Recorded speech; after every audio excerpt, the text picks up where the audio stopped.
Hello.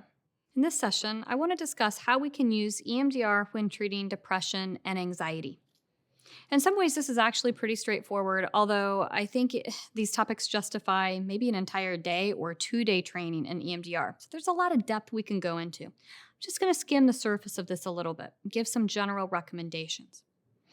So we can think of depression as being having difficulty with the past. So depression we think of as more past tense.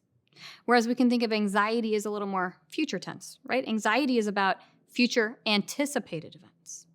So when we're working with EMDR to treat depression and anxiety, one simple way to think about it is that when we're working with depression, we probably want to choose targets from the past to emphasize. And when we're working with anxiety, we probably want to choose targets that are in the future.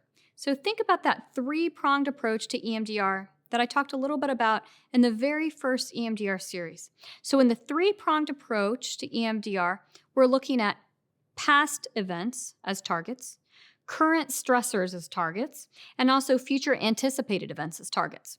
So when we're treating depression, the emphasis is a little bit more on the past, and when we're treating anxiety, the emphasis is a little bit more on the future. Of course, when we're treating trauma, it's more on the past as well. But the difference between trauma and depression in EMDR is that with depression, a lot of times we're not using traumas as targets. Sometimes we might be.